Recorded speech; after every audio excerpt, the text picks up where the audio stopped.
First ever factory outlet Mukunda jewellery కేపీహెచ్పి కొత్తపేట్ ఖమ్మం సోమాజిగూడ హన్మకొండ.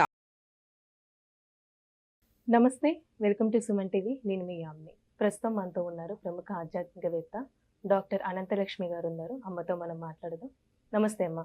నమస్తే తల్లి. అమ్మ, ఇప్పుడు మనం పూజ గది శుభ్రం చేసేటప్పుడు అసలు మనం ఎలాంటి నియమాలు పాటించాలమ్మా? మామూలుగా అయితే ఇప్పుడు మనం పండగలకి శుభ్రం చేసుకుంటూ ఉంటాము, ఏదైనా స్పెషల్ డేస్ కదా, అసలు ఎలాంటి నియమాలు పాటించాలి ఈ శుభ్రం చేసేటప్పుడు? నిజానికి రోజు శుభ్రం చేసుకోవాలమ్మా పూజ గది. అస్సలు పూజ గదిలో బూజు కానీ దుమ్ము కానీ నిర్మాల్యం అంటారు, అంటే దేవుడికి పెట్టిన పూలు ఉండిపోవటం కానీ అలాగనుకున్నట్టయితే అది మంచిది కాదు. అదొక రకమైన అశుభానికి సంకేతంగా చెప్తారు. కనుక నిత్యం చేసుకుంటే మరీ మంచిది. పూజ గది అంటున్నారు మీరు, అందుకని నేను జాగ్రత్తగా చెప్తున్నాను. పూజ గది నిత్యం శుభ్రం చేసుకోవాలి, ఏమాత్రం బూజు లేకుండా చూసుకోవడం చాలా మంచిది. లేదు ఇప్పుడు మాకు అన్ని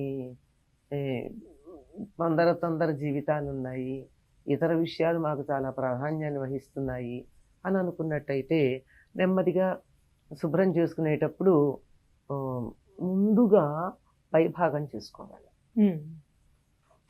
ఎందుకంటే కింద ఒక్కోసారి మనం చాలా తెలివిగా చేస్తూ ఉంటాం, కొంచెం తెలివి ఎక్కువ అవుతూ ఉంటుంది. కింద అన్ని దేవుళ్ళన్నీ దులుపుకున్నాక బూజు కనపడి తర్వాత తీస్తాం. ఏమవుతుంది? బూజు కింద పడదు కానీ బూజులోంచి ఉండే సన్నని దుమ్ము కింద పడుతుంది. అందువల్ల ముందు పైభాగం చేసుకుని తర్వాత అంతా తీసి పటాలు గోడలకి తగిలిస్తాం కనుక గోడలన్నీ పటాలు శుభ్రం చేసుకుని ఆ తర్వాత మందిరంలో ఉన్నటువంటి దేవుళ్ళని శుభ్రం చేసుకోవాలి. మీరు పాటించాల్సిన నియమాలు అన్నారు. అసలు దేవుడి గదిలోకి కానీ దేవుడు ఉన్న ప్రాంతానికి కానీ ఎవరైనా స్నానం చేయకుండా వెడతారా? వెళ్ళరు కదా. కనుక అది చెప్పక్కర్లేదు. చెప్పకుండా మనందరికీ తెలిసినటువంటి నియమమే స్నానం చేసి చక్కగా వెళ్ళి ఆ దేవుడి అన్నీ శుభ్రం చేయడం. ఇక్కడ సాధారణంగా ఏం చేస్తారంటే ఏదో ఒక దేవుడి స్తోత్రమో నామమో చేసుకుంటూ చెయ్యండి మంచిదన్నారు. నిజానికి వంట దగ్గర నుంచి నాకు తెలిసి చాలామంది ఆడవాళ్ళు దేవుడి స్తోత్రాలు చదువుతూనే చేస్తారు. మరి అట్లాంటప్పుడు పూజ గది శుభ్రం చేస్తూ దేవుడి స్తోత్రాలు చదవరా? చదువుతారు.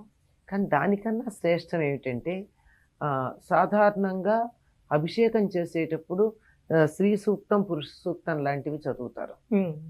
అందుకని దేవుడి గది శుభ్రం చేస్తున్నప్పుడు అది కూడా శుభ్రంలో భాగమే గనక అటువంటి సూక్తాలు చదువుకుంటూ దేవుడికి సంబంధించినటువంటి స్తోత్రాలు ఏమైనా మనకు వచ్చినట్టు వాటిని పారాయణ చేసుకుంటూ స్తోత్రాలని, అవి కూడా ఎక్కువ లేవనుకోండి, నామజపం చేసుకుంటూ ఏదో ఒక నామం అవన్నీ చేసుకుంటూ చెయ్యడం శ్రేయస్కరం అని చెప్తారు. ఇంకొకటి ఏమిటంటే స్నానం చెయ్యడం అన్న చాలామంది చేస్తారు కానీ భోజనం చేసిన తర్వాత చెయ్యరు. ఎందుకంటే భోజనం చేసిన తర్వాత దేవుణ్ణి ముట్టుకోరు. ఇప్పుడు మామూలుగా ఎంత సంప్రదాయమైన కుటుంబంలో ఉన్న వాళ్ళన్నా స్నానం చేస్తారు, దేవుడికి దీపం పెట్టుకుని పూజ అంతా చేసుకుంటారు, నైవేద్యం పెడతారు, వీళ్ళు కూడా ఆత్మారాముడికి నైవేద్యం పెట్టుకుంటారు, అయిపోతుంది.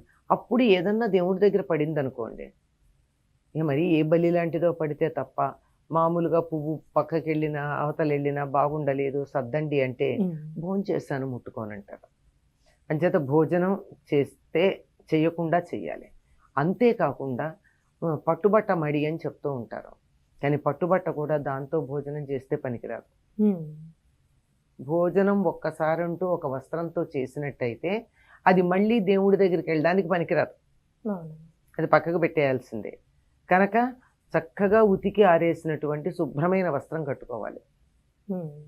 దాంతో భోజనం చేస్తే వస్త్రము పనికిరాదు, చేసిన మనిషి పనికిరాదు. అందువల్ల భోజనానికి ముందే చేయాలి, శుభ్రమైనటువంటి వస్త్రం కట్టుకోవాలి. ఈ దేవుడి గదినంతా శుభ్రం చేసుకున్న తరువాత అప్పుడు విగ్రహాలని పటాలని శుభ్రం చేసుకోవాలి. ఎందుకంటే తర్వాత దుమ్ము పడుతుంది కనుక. దేవుడి విగ్రహాలని శుభ్రం చేయడాన్ని పులికాపు అన్న పదం వాడతారు. పులి అంటే పుల్లదనం. ఆ పుల్లగా ఉండేటటువంటి దాంట్లో శుభ్రం చేస్తామంటే చింతపండుతో కానీ నిమ్మరకాయతో కానీ వాటిని చక్కగా పెట్టి రుద్ది దానికి ఉన్నట్టు ఆ పైన పూర్వం మేము కుంకుడుకాయలతో చేసేవాళ్ళం. ఒకసారి అంటూ చింతపండు కానీ నిమ్మకాయ కానీ పెట్టి ఆ తర్వాత దాని మీద బూడిద పెట్టి రుద్దిన తర్వాత అక్కడ పెడితే అప్పటి వరకు షైనింగ్గా ఉన్నది దాని మీద ఉన్న తడి కొంత ఉంటుంది, ఎంత బట్టతో తుడిచినా ఆ తడి వాతావరణంలో ఉన్నటువంటి గాలిలో కలిసి కొద్దిగా మెరుపు తగ్గుతుంది. అది తగ్గకుండా ఉండాలి అంటే చక్కగా శుభ్రం చేసిన తర్వాత కుంకుడుకాయ రసంతో ఒక్కసారి కడగాలి. అస్సలు మళ్ళీ కడిగినప్పుడు ఎంత మెరుపులో ఉంటుందో ఎండాక కూడా అంత మెరుపులో ఉంటుంది. అమ్మ ఇప్పుడు మీరు అన్నారు కదా ప్రతిరోజు శుభ్రం చేసుకోవాలి అని అన్నారు. విగ్రహాల గురించి కదా, దేవుడి గది గురించి. దేవుడి గది ఇప్పుడు శుక్రవారం కూడా మనం శుభ్రం చేసుకోవచ్చమ్మా, ఎందుకంటే ఆ రోజు కొంతమంది ఇలా బూజులు దులపడం అలాంటివి చెయ్యరు. ఇలా అది లక్ష్మీ నిజంగా లోకంలో ఎందుకు ఇటువంటి దురభిప్రాయాలు వచ్చాయో తెలియదు ఆ కానీ రోజు డబ్బులు కూడా అంటే ఆ రోజు మరి అన్నం తినమా, తింటాం. మనం స్నానం చేయమా, ఇల్లు శుభ్రం చేయమా, మరి దేవుడి గది శుభ్రం చేయడానికి ఏంటి సమస్య? అంటే వారమంతా చేయకుండా ఆ రోజు చేయాలంటే అన్న ఆలోచించాలి కానీ నిత్యం చేసుకునేటప్పుడు ఏం సమస్య? చక్కగా చేసుకోవచ్చమ్మా. ఇంకోటి ఏమిటంటే దేవుళ్ళకు కూడా పులికాపు శుక్రవారం చేయకూడదని కొంతమంది చెప్పారు. నేను ఆశ్చర్యపోయాను. ఎందుకంటే తిరుమలలో స్వామివారికి మూల విరాట్టుగా అభిషేకం చేసేదే శుక్రవారం కదా. మరి మన ఇంట్లో ఎందుకు సమస్య అమ్మా? ఉదాహరణ అక్కడి నుంచి చెప్పాను, నేను వేరే చెప్పాలి. కనుక చక్కగా చేయొచ్చు. నిత్యం చేసుకునేటప్పుడు అందులో ఇది భాగం. దీనికి అసలు వారం ఎప్పుడూ చేయకుండా ఒకరోజు చేస్తామంటే శుక్రవారం కొంచెం ఆలోచించాలేమో, అది కూడా ఆలోచించమని చెప్పట్లేమో అంటున్నాను. కనుక నిత్యం చేసేదానికి తప్పేం లేదు. అమ్మ ఇప్పుడు దేవుడి గదిని మనం శుభ్రం చేసుకుంటూ ఉంటాం, అలానే అక్కడ పువ్వులు ఉంటాయి, దేవుడికి సంబంధించిన వస్తువులు అంటూ ఉంటాయి. అవి ఏం చేయాలమ్మా అసలు మనం? వాటిని ఎవరు తొక్కని చోట వేయాలి. ఇప్పుడు దాన్ని నిర్మాల్యం అంటారు.